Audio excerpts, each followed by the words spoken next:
Hello student, आज हम discuss करते हैं कि पशुचारण क्या होता है। भाई जैसे कि हमने इससे पहले वाले जो हमारे चैप्टर थे उसमें हमने डिस्कस किया था कि आदमी की जो पहली आर्थिक क्रिया थी सगण था, फिर आखेट था, उसके बाद आता है पशुचारण। पशुचारण क्या था कि धीरे धीरे क्या है, पॉपुलेशन बढ़ने लगी तो आदमी को लगने लगा कि आखेट के द्वारा, सगण के द्वारा उसकी आवश्यकता की पूर्ति नहीं हो सकती। तो उसने क्या किया, अब उसने आखेट और सगण की क्रिया तो करता ही था, लेकिन साथ में उसने पशुओं को भी पालना है वो शुरू कर दिया, जिसके द्वारा पशुओं के द्वारा अपनी दूसरी तरह की आवश्यकता जैसे मांस है, ऊन है, खाल, दूध आदि सारी चीज़ें वो उससे प्राप्त कर सकता था। तो अब उसने क्या किया, वो अब आदमी की आर्थिक क्रियाओं में बदलाव आने लगा। पहले सगण था, फिर आखेट था, फिर अब पशुचारण है वो होने लग गया। अब उसने साथ में पशुचारण करना है वो शुरू कर दिया। तो आज हम डिस्कस करेंगे सबसे पहले कि पशुचारण है वो कितनी प्रकार का होता है, और आज हम डिस्कस करेंगे चलवासी पशुचारण के बारे में। तो आदमी ने क्या किया, पशुओं को पालना शुरू कर दिया गया। जो पहले दो तरह का पशुचारण होता है, पहले वाला है चलवासी पशुचारण होता है, एक है वाणिज्य पशु धन पालन है। अब ये चलवासी पशुचारण क्या होता है? चलवासी पशुचारण वो प्रक्रिया होती है जिसमें आदमी ने अपनी जरूरतों को पूरा करने के लिए पशुओं को पालना शुरू कर दिया। चलवासी पशुचारण की प्रमुख विशेषता ये थी, वो जो पशुओं को पालता था उसके द्वारा वो सिर्फ अपनी ही आवश्यकता की पूर्ति वो कर पाता था, चाहे वो दूध था, चाहे ऊन थी, चाहे वो मांस था। उसका जो प्रोडक्शन होता था उसके द्वारा सिर्फ वो अपनी आवश्यकता की पूर्ति वो कर पाता था। सेकेंड है चलवासी पशुचारण। चलवासी पशुचारण से मतलब ये था कि वो जो पशुओं के लिए, जो उनके लिए भोजन की व्यवस्था थी, पानी की व्यवस्था थी, वो एक जगह पर न करके वो क्या था, पूरी तरह प्रकृति पर निर्भर था। जहाँ पर भी उसे पानी की आवश्यकता या घास, पशुओं के लिए चारे की व्यवस्था करनी होती थी, वह वहीं पर जाकर रहने लगता था। यानी चलवासी पशुचारण का मतलब ये था, पशुओं को एक स्थान से दूसरे स्थान पर लेकर जाना जहाँ पर उनकी आवश्यकता की पूर्ति हो सके, तो उन पशुओं के द्वारा अपनी आवश्यकता की पूर्ति है वो करता था। अब हम चलवासी पशुचारण के एरिया की बात करते हैं। तो वर्ल्ड में ये 3 एरिया हो गए। एक पहले वाला है उत्तर अफ्रीका का अटलांटिक तट से सहारा मरुस्थल है, अफ्रीका का पूर्वी तट, ईरान, इराक, अफगानिस्तान यानी कि मरुस्थलीय एरिया। सेकंड आ जाता है यूरेशिया में टुंड्रा का दक्षिणी सीमांत पर से पश्चिम में नॉर्वे से स्वीडन तक होता हुआ। तीसरा है छोटा सा एरिया है जो दक्षिण गोलार्ध में अफ्रीका और मेडागास्कर के पश्चिम भाग का एरिया। अब हम डिस्कस करते हैं कि चलवासी पशुचारण की क्या क्या विशेषताएं होती हैं।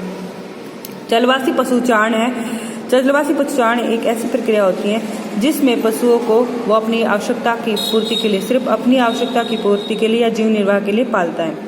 सेकंड है वह जो पशु पालता है उनके लिए न तो घास फूस की चारे की व्यवस्था करता है और न ही पानी की व्यवस्था करता है।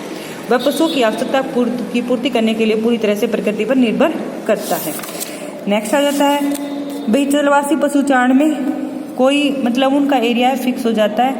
जैसे कि अगर वो पहाड़ी एरिया में पशुचारण कर रहा है तो सर्दियों में वो नीचे आ जाती है, गर्मियों में ऊपर जाकर रहने लगते हैं, क्योंकि सर्दियों में बर्फ़ पड़ती है और गर्मियों में बर्फ़ है वो पिघलने लग जाती है। इसके साथ ही उनको टाइम के अकॉर्डिंग ये पता चल जाता है कि किस एरिया में उनको पशुओं के लिए घास और पानी की व्यवस्था है वो उपलब्ध हो सकती है।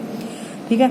चलवासी पशुचारण में ज़्यादातर जो पशु पाले जाते थे मरुस्थल एरिया में भेड़, बकरी, ऊँट होते थे, और जो ऊँचे पठारी एरिया में याक व लामा होते थे, और जो ध्रुवीय एरिया में रेडियर है वो पाले जाते थे।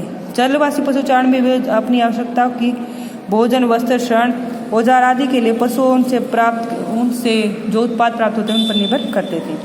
इस प्रकार की क्रिया को मौसमी प्रवास भी कहा जाता है, ऋतु प्रवास भी कहा जाता है। जैसे भारत में होने वाले गुज्जर बकरवाल है, गद्दी है, बुटिया है, ये इसी तरह के ऋतु प्रवास का एग्जाम्पल देते हैं, जो सर्दियों में बर्फ़ पड़ने के कारण हिमालय से नीचे आ जाते हैं और गर्मियों में ऊपर चले जाते हैं। चलवासी पशुचारण का जो स्टेटस है या सोशल स्टेटस है वो पशुओं की संख्या पर निर्भर करता है। जितने ज़्यादा पशु ज़्यादा होंगे उसका जो सोशल स्टेटस है वो सामाजिक स्तर वो ऊंचा माना जाता है। तो जो चलवासी पशुचारण है एक पर्यावरण के साथ सामंजस्य करने का एक प्रमुख उदाहरण है वो दिया जा सकता है। अब हम बात करते हैं कि चलवासी पशुचारण में किस तरह की भौतिक अवस्थाएं होती हैं। चलवासी पशुचारण इस तरह के क्लाइमेट में होता है, या तो वहाँ पर ज़्यादा गर्मी होती है एरिया, या वहाँ पर ज़्यादा ठंडे वाला एरिया है पाया जाता है। जैसे कि अफ्रीका का मेडागास्कर का एरिया है, या अफ्रीका का एरिया है, या ईरान इराक का एरिया है। ये सभी एरिया एक मरुस्थलीय एरिया का एग्जाम्पल है। दूसरी तरफ है जो नॉर्वे स्वीडन का एरिया है ये ध्रुवीय एरिया, यानी कि जो चलवासी पशु चारण है वो दो तरह की प्रक्रिया में किया जाती है, तो ज़्यादा टेम्परेचर में या लो वाले टेम्परेचर में, दो तरह की वो जो क्लाइमेट कंडीशन है वो पाई जाती है। और ये चलवासी पशु चारण किस तरह से ज़्यादा हार्ड वाले क्लाइमेट में, ज़्यादा गर्मी में, ज़्यादा ठंडी में सामंजस्य करने का एक बेस्ट एग्जाम्पल है वो दिया जा सकता है। आगे हम डिस्कस करते हैं कि चलवासी पशु चारण से के जीवन विपत्ति में क्या परिवर्तन आया है। चलवासी पशु चारण की जीवन पत्ति में बहुत परिवर्तन आ गया। अब क्या है, चलवासी पशु चारण में जो पशुओं को एक स्थान से दूसरे स्थान पर लेके जाते थे, अब उसमें इन्वॉल्व रहने वाले जो आदमी हैं या जो पशुपालक हैं वे अब क्या है, उन्होंने खेती करना भी शुरू कर दिया है, कुछ ने इंडस्ट्री में भी काम करना है वो शुरू कर दिया है, और कुछ ने इंडस्ट्री में भी काम करना है वो शुरू कर दिया गया है, और कुछ ने अब चलवासी पशु चारण को स्थायी पशुपालन में बदलने की भी कोशिश की है। तो निष्कर्ष रूप में हम ये कह सकते हैं, चलवासी पशुचारण एक ऐसी प्रक्रिया होती है जिसमें आदमी अपने आवश्यकता की पूर्ति करने के लिए तथा पशुओं की आवश्यकता की पूर्ति करने के लिए पूरी तरह प्रकृति पर है वो निर्भर करता है। प्रकृति के द्वारा वो अपनी आवश्यकता की पूर्ति करता है, जिसके द्वारा उसे पशुओं की भी आवश्यकता की पूर्ति करता है और अपनी आवश्यकता की भी पूर्ति करता है। पशुओं को मौसम के अनुसार एक स्थान से दूसरे स्थान पर लेकर जाता है, जहाँ से उसे पशुओं को चारे की, पानी की सुविधा है वो उपलब्ध करवा सकते हैं। Thank you.